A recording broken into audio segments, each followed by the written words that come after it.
ప్రభుత్వం. కానీ బాధాకరమైన పరిస్థితి ఏమంటే అందరి హక్కులకు కస్టోడియన్లా ఉండాల్సిన స్పీకర్ గారు ఇవాళ ఆయన బడివే అనే మాట మాట్లాడితే కళ్ళప్పగించి ప్రేక్షక పాత్ర వహిస్తుంటే ఏమనాలనో అర్థం కావట్లేదు. ఇది పార్లమెంటరీ భాషనా, ఇది ప్రజాస్వామిక భాషనా? మాకు అనరాదా ఈ మాటలు?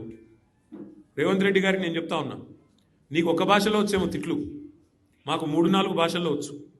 తిట్టాలనుకుంటే మీ తాత జేజమ్మలు దిమ్మె తిరిగేలాగా తిట్టే శక్తి మాకుంది. కానీ ఇంత నికృష్టంగా, ఇంత అల్పంగా, ఇంత దారుణంగా మీరు ఏదైతే వ్యవహారం చేస్తున్నారో ఇది ఎందుకు చేస్తున్నారో మాకు తెలుసు. ఎందుకంటే మీ అజ్ఞానాన్ని కప్పిపుచ్చుకోవడానికి. నీకు ఐఐటికి IIITకి అంతరం తెలియదు, ఐఐటికి IIITకి అంతరమే తెలియదు. నీకు బచావత్కు బ్రజేష్ కుమార్ ట్రిబ్యునల్కు తేడా తెలియదు. నీకు అసలు కృష్ణా బేసిన్ ఏందో గోదావరి బేసిన్ ఏందో తెలియదు. నీకు అసలు తెలంగాణకి ఏం కావాలో తెలియదు. నీకు తెలిసిందల్లా ఒకటే, దోచుకోవడం దాచుకోవడం తప్ప నీకు తెలిసింది ఏమీ లేదు. ఒక అజ్ఞానివి, ఒక ఉష్ట్రపక్షివి. నువ్వు ఏమనుకుంటున్నావు? నిన్న చెప్తున్నాడు ఆయన తెలంగాణ కోసం అంటే ఈ మహానుభావుడు ప్రాణాలు ఇస్తాడంట. నువ్వు తీసిన ప్రాణాలు చాలు, నువ్వు తీసిన ప్రాణాలు చాలు. ఇప్పటికే 836 మంది రైతులను పొట్టన పెట్టుకున్నాడు రేవంత్ రెడ్డి వచ్చిన తర్వాత. 100 మంది పైచిలకు ఆటో డ్రైవర్లను పొట్ట పెట్టుకున్నాడు.